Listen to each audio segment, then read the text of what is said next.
अस्सलाम वालेकुम जनाब, की हाल चाल। ਇਹ ਦੇਖੋ ਅਸੀਂ ਕਿਚਨ ਤਿਆਰ ਕੀਤਾ। ਮੈਂ ਕਿਹਾ ਭਰਾਵਾਂ ਨੂੰ ਮੈਂ ਕਿਹਾ ਸੀ ਕਿ ਨੈਕਸਟ ਵੀਡੀਓ ਦੇ ਵਿੱਚ ਮੈਂ ਤੁਹਾਨੂੰ ਆਪਣਾ ਕਿਚਨ ਜਿਹੜਾ ਤਿਆਰ ਕਰਨ ਡਿਆ ਉਹ ਮੈਂ ਵਿਖਾਵਾਂਗਾ।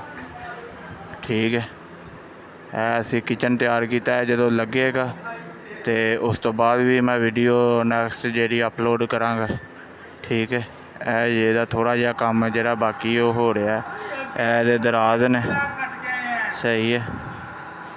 ਦਰਾਜ਼ ਦੇ ਨਾਲ ਇੱਥੇ ਉਹ ਗੈਸ ਵਾਲਾ ਸਿਲੰਡਰ ਰੱਖਿਆ ਜਾਏਗਾ ਇਹਦੇ ਵਿੱਚ, ਅਤੇ ਇਹਦੇ ਉੱਤੇ ਪੱਥਰ ਆ ਜਾਣਾ। ਪੱਥਰ ਤੋਂ ਸੋਨਾ ਵਗੈਰਾ ਕੱਟ ਕੇ ਇਹਦੇ ਉੱਤੇ ਆ ਜਾਣਾ ਨਾਲ ਹੀ ਚੁੱਲ੍ਹਾ।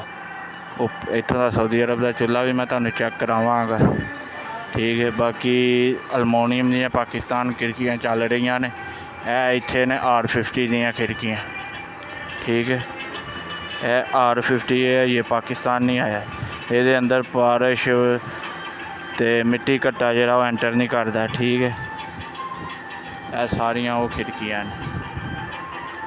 ਇਹਨਾਂ ਦੇ ਵਿੱਚ ਇਹ ਦਿਰਫਾ ਜਿਹੜਾ ਇਹਦੇ ਵਿੱਚ ਆਏਗਾ ਸ਼ੀਸ਼ਾ। ਇਹਦੇ ਵਿੱਚ ਲੱਗਦਾ ਡਬਲ ਸ਼ੀਸ਼ਾ, ਇੱਕ ਸਾਈਡ 'ਤੇ ਰੰਗ ਅਤੇ ਦੂਜੀ ਸਾਈਡ 'ਤੇ ਕੀ ਉਹਨੂੰ ਕਹਿੰਦੇ ਨੇ ਸਾਦਾ ਸ਼ੀਸ਼ਾ। ਇਹ ਡਬਲ ਟੇਪ ਨਾ ਹੁੰਦਾ ਵਿੱਚ, ਇਹ ਵਿੱਚ ਫ਼ਰਕ ਹੁੰਦਾ। ਠੀਕ ਹੈ, ਬਾਕੀ ਮੇਰੀਆਂ ਨੈਕਸਟ ਵੀਡੀਓ ਅੱਛੀਆਂ ਵੇਖਣ ਵਾਸਤੇ ਮੇਰੇ ਚੈਨਲ ਨੂੰ ਸਬਸਕ੍ਰਾਈਬ ਕਰੋ, ਵੀਡੀਓ ਨੂੰ ਲਾਈਕ ਕਰੋ। ਓਕੇ, ਅੱਲਾ ਹਾਫਿਜ਼।